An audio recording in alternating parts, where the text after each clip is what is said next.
Do you want to take tape? Drop off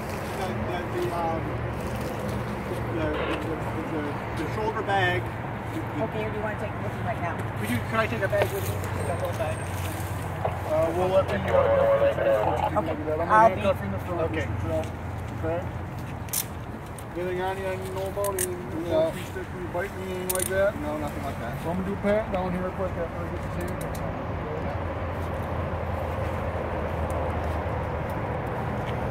If I need to spread your feet for me, just a little bit.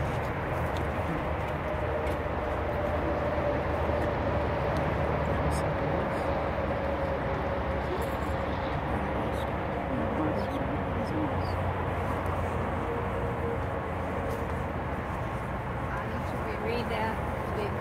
Start reading it. Start reading this. No, you're right. Going after President Trump, to Secretary of Defense James Mattis, to the full military chain of command, including Commander Colonel David May, and to all service member and civilian staff of Volk Field, each one of you, when you became a public servant, serving in a government position, or when you joined the United States Armed Forces, you publicly promised to uphold the United States Constitution.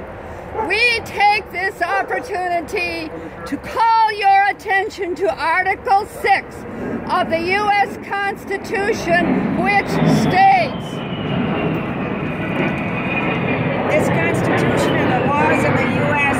which shall be made pursuant thereof, and all treaties made, or which shall be made, under the authority of the United States, shall be the supreme law of the land, and the judges in every state shall be bound thereby.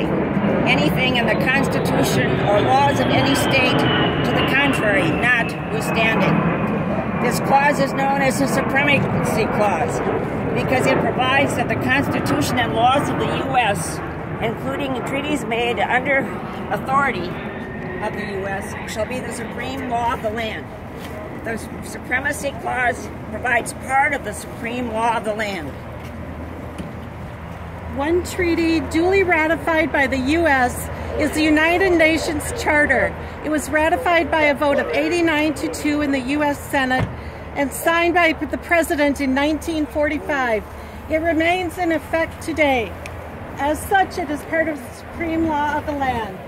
The preamble of the UN Charter states that its purpose is to save future generations from the scourge of war, and it further states, all nations shall refrain from the use of force against another nation. this treaty applies both collectively and individually to all three branches of government on all levels, U.S., federal, state, and local governments, starting with the executive branch, the U.S. President, and the executive staff.